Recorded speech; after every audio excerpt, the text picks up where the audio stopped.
I'm Mike from St. Thomas Economic Development, here with a special update from the St. Thomas Megasite.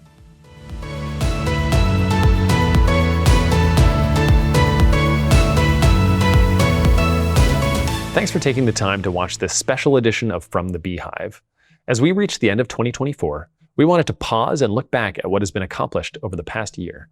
2024 has been an incredible year for the progress of the grading project in Yarmouth Yards. All remaining tree clearing and demolition was completed, and phases 1 and 2 have been completed and conveyed. Work for phase 3 was completed in early October, and conveyance is pending. The entire Powerco site has been completed to design elevation and meets the 300 kPa surface bearing capacity requirement, double the typical requirement for construction in North America. We want to especially thank Amico and Infrastructure Ontario for their part in making this project possible. 2024 has also been an incredible year for progress on roads and servicing through Yarmouth Yards. Services have been extended through the South Edgeware extension, along Powerco Parkway, and up Electric Avenue. This includes water, sanitary sewer, and storm sewer, in addition to roads and roundabouts. The water infrastructure built in this project, along with the booster station under construction, will allow us to serve industrial users with 88 psi, or 6 bar, of water pressure throughout the Yarmouth Yards Industrial Park. Talk about raising the bar. Construction of the booster station is about 75% complete, thanks to Heyman, the contractor working on that project, and pumps will be craned into the building before the end of 2024. Bluecon, the contractor working on the road and servicing part of this job, did such good work that we extended the contract for them to continue up Electric Avenue to Ron McNeil, as well as to construct 2 large stormwater management ponds in the northwest of the site. 2024 has also seen the beginning of the Rail Spur, Rail Bridge, and Rail Yard projects. The entire embankment for the spur has been constructed and has been built to account for settlement and compaction down to final grade. On the bridge project, piles have been driven and 2 abutments and a pier were formed, rebarred, and poured in successive stages. The steel has been designed and ordered and will arrive in early 2025. The pedestrian path under the rail bridge has been built, but so far hasn't seen too much pedestrian traffic. The rail yard has been designed in conjunction with the Powerco logistics team, CN, and various rail operators, and a shout out to Arcadis, whose consultants were invaluable on this part of the project. Construction for the rail yard will be tendered in early 2025.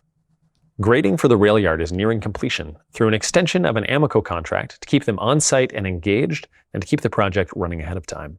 2024 has also seen progress in a number of projects that are critical to, but not located in, the Yarmouth Yards Industrial Park. As of the end of 2024, the Highbury Ave widening project is substantially complete.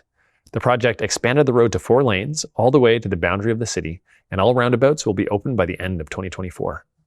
Good public relations were maintained throughout the project thanks to well-managed impacts of local businesses. For the Highway Infrastructure Upgrade Project, MTO has begun their construction phase and is actively working on the Colonel Talbot interchange. Much more work will be starting on this project in the coming years. For the City of St. Thomas's new water reclamation facility, a Class EA study has been completed that has identified a specific location for the project at Dalewood Road and Water Tower Line. Land acquisition has started for this project, and procurement of the design builder is starting and will be awarded in early 2025. Hydro One has also been very busy on the Yarmouth Yards site. Work on the substation began in 2024, and they've completed substantial work on their project. TX1 towers are going up currently, and this work will continue through the winter into 2025.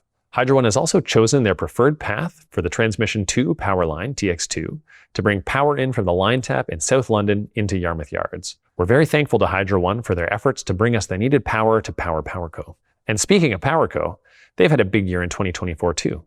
In the past year, they've occupied their office in downtown St. Thomas, hired over 100 people, and worked hard to build a true connection with our community by attending lots of community events and sponsoring, arguably, Canada's second best Oktoberfest in downtown St. Thomas. We will be very happy to see Powerco begin construction in 2025 and look forward to building a relationship with them that will last for generations here in St. Thomas and across Ontario. As we look forward to the excitement and progress that 2025 will bring, we want to thank everyone who has been involved in the many parts of this project, big and small. Progress like we've seen over the past year and a half doesn't happen without a lot of smart people working very hard.